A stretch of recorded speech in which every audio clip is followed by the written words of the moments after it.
Hello friends, welcome back to chapter 3, the story of a coin. We will continue further on. So we continue from here. Metal is taken out from the mines. There are many unwanted materials in it. It is purified in the furnace. Purified metal is sent to mint. In mint, different metals are melted and mixed in a definite proportion. This mixed metal is passed through different machines. After this process, the coin gets its glittering shape. Beautiful designs are put on both faces of the coin to add to its beauty. तो धातु mine से निकाला जाता है और शुरुआत में इन धातु में अनेक प्रकार के अवांछित सामग्री रहते हैं, इसलिए इनको भट्टी में डालकर इनका शुद्धिकरण होता है। फिर शुद्धिकरण क्या हुआ, धातुओं को पैसा बनाने वाला कारखाना में भेजा जाता है। वहां कारखाना में अलग अलग किस्म के धातुओं को गलाया जाता है और फिर इन गला हुआ धातुओं का एक निश्चित अनुपात में मिलाया जाता है इन धातुओं को।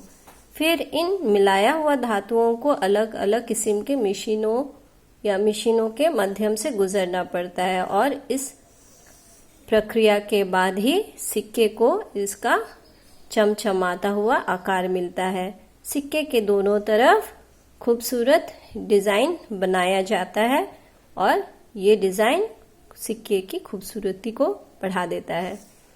The coin is sent to the reserve bank. From the reserve bank, the coin goes into the hands of men. The journey of the coin begins in this way. It moves from one hand to another hand. It goes into the hands of all types of men. Sometimes it goes in hands of a rich man. Sometimes it goes in the hands of a poor man. Some men keep it in the pocket. Some men keep it in the purse or wallet. It is also kept in iron safe. तो सिक्के बनने के बाद सिक्के चले जाते हैं reserve bank में। रिजर्व बैंक से ये अलग अलग इंसानों के हाथ में जाता है और यहाँ से शुरू होता है सिक्के का सफर। और इस तरीके से सिक्का एक हाथ से दूसरे हाथ तक पहुंचते रहता है या जाते रहता है। कभी सिक्का हर एक किस्म के इंसान के पास जाता है। कभी ये बहुत ही अमीर इंसान के हाथों में लग जाता है, कभी ये गरीब इंसान का हाथ में लगता है। कुछ लोग सिक्कों को अपने जेब में रखते हैं, कुछ उसे अपने पर्स और वॉलेट में रखते हैं और कुछ लोग उसे अलमारी या अपना सेफ में भी रखते हैं। The coin has a tendency of wandering from one place to another place.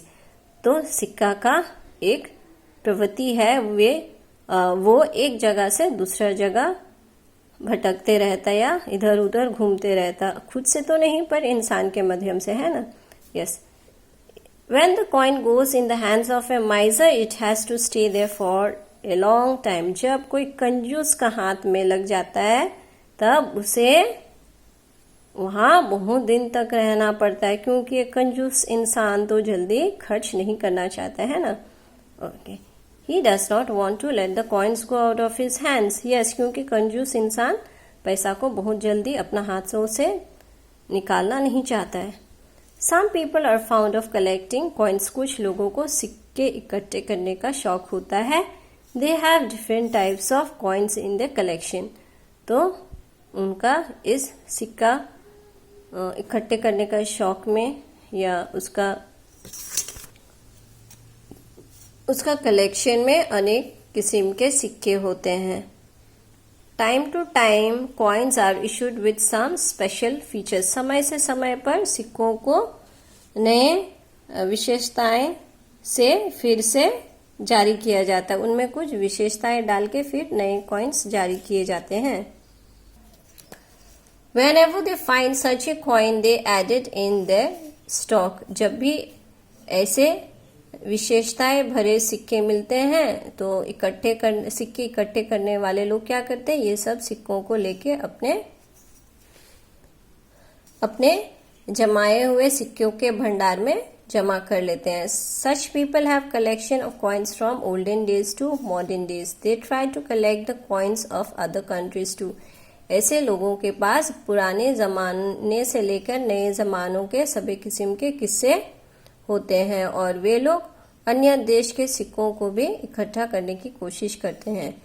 With the passing of time, the coin loses its beauty. People hesitate to accept it. When this condition comes, the coin is sent to the Reserve Bank. Then a new coin is issued instead of the old one. तो समय के साथ साथ सिक्के का चमक धमक भी घटने लगता है और इसे लोग लेने में हिचकिचाते हैं। तब इस अवस्था में क्या होता है, सभी पुराने सिक्कों को फिर से रिजर्व बैंक में भेज दिया जाता है और फिर वहां से नए सिक्के जारी किए जाते हैं। The life of the coin is very long. It lasts for hundreds of years. It is also beautiful. There is no effect of water or fire on the coin. It has both face value and market value. तो सिक्के का जो life होता है या जीवन होता है वो काफ़ी लंबा होता है क्योंकि वो सैकड़ों या हजारों साल तक चलता है और ये खूबसूरत भी होता है। सिक्के के ऊपर पानी और आग का कोई प्रभाव नहीं पड़ता है और सिक्के का बाजार भाव भी है और सिक्के का बाजार भाव के साथ साथ उसका अंकित मूल्य भी है। ओके फ्रेंड्स, ये यहाँ तक एक्सप्लेन करके फिर और एक पार्ट करेंगे, उसमें बाकी के कंप्लीट होगा। Okay, thank you.